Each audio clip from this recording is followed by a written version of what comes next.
Theresa May took Ian Blackford, the SNP leader at Westminster, to task for his incredulous attempt to criticise her for failing UK fisheries when the SNP want to keep the UK in the EU's Common Fisheries Policy. The Prime Minister voiced her disbelief at Mr Blackford's attack, pointing out that while she has secured British control over UK waters after 2020, the SNP want to keep Brussels in control of the waters.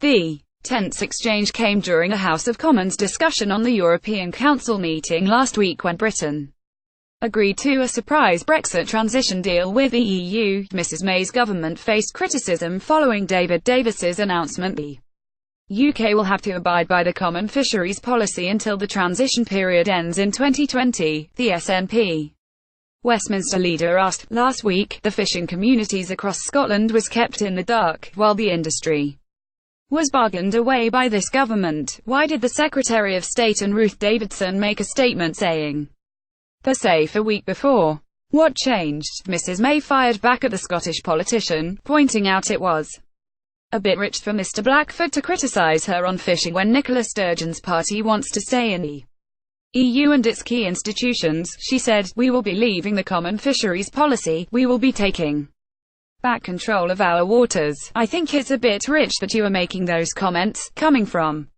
a party that wants to stay in the Common Fisheries Policy in perpetuity." The Prime Minister later added, "We will be talking to the fishing industry.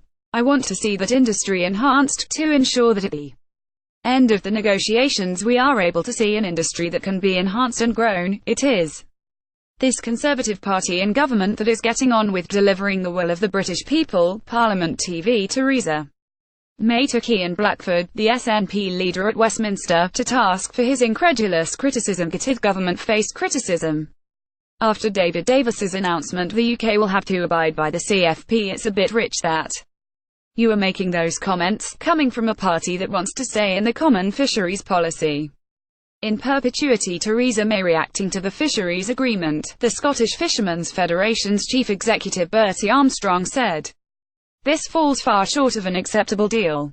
We will leave the EU and leave the CFP, but hand back sovereignty over our seas." A few seconds later, "Our fishing community's fortunes will still be subject to the women largesse of the EU for another 2 years. Put simply, we do not trust them to look after us. So we issue this warning to the EU, be careful what you do. The consequences later will be severe." To our politicians, we say this: some have tried to secure a better deal, but our governments have let us down. Ruth Davidson, the leader of the Scottish Tories, said she wouldn't support a deal that does not deliver full control of fish stocks and vessel access.